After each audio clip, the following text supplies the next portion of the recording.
এই পৃথিবী ধ্বংসের আগে ঈসা আলাইহিস সালাম এই পৃথিবীতে আবার আগমন করবে কি করবে না সবাই জানি।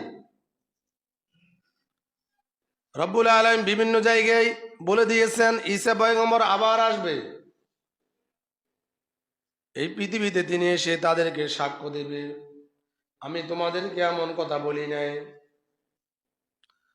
কিয়ামতের আগে ঈসা পয়গম্বর আমাদের নবীর উম্মত হিসেবে আসবে, মুহাম্মদ সাল্লাল্লাহু আলাইহি ওয়াসাল্লামের উম্মত হিসেবে ঈসা আলাইহিস সালাম ইসলাম ধর্ম গ্রহণ করেই এই পৃথিবীতে আবার আগমন করবেন। তখন তিনি হলেন সত্যি মাসি, তিনি হলেন সত্যিকারের নবী, সত্যিকারী আল্লাহর একজন দূত, আল্লাহর একজন প্রেরিত নবী। তিনি এসে দাজ্জালকে হত্যা করবে, মিথ্যাবাদী দাজ্জাল, এই দাজ্জালকে হত্যা করবে। আমিন ফিতনাতিল মাসিহিদ দাজ্জাল, এই দাজ্জালকে হত্যা করবে ঈসা পয়গম্বর। তাহলে এই পৃথিবীতে আল্লাহ তাআলা বলতেছেন লা তুশরিক বিল্লাহ, তোমরা আল্লাহ তাআলার সাথে শরীক করো না।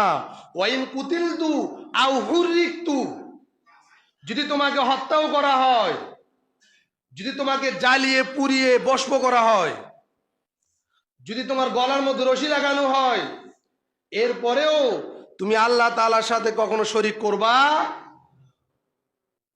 আল্লাহ তাআলা আপনাকে বলে দিলেন খবরদার, তোমাকে মেরে ফেলবে, তোমাকে জ্বালিয়ে দিবে, তোমাকে হত্যা করা হবে, এরপরেও তুমি আল্লাহ তাআলার সাথে শরীক করতে পারবে না।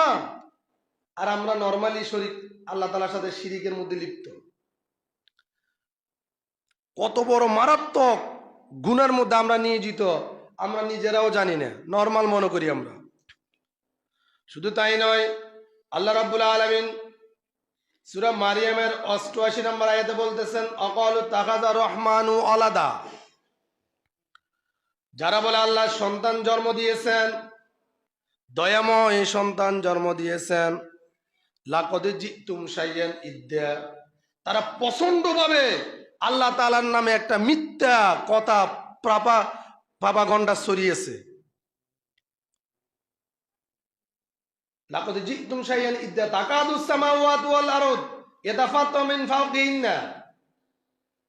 শুধু তাই নয়, তারা যে কথা বলেছে, এমন কথার পরিপ্রেক্ষিতে আসমানের যদি ক্ষমতা থাকতো তাহলে আসমান ভেঙে চূরে তছনছ হয়ে যাইত।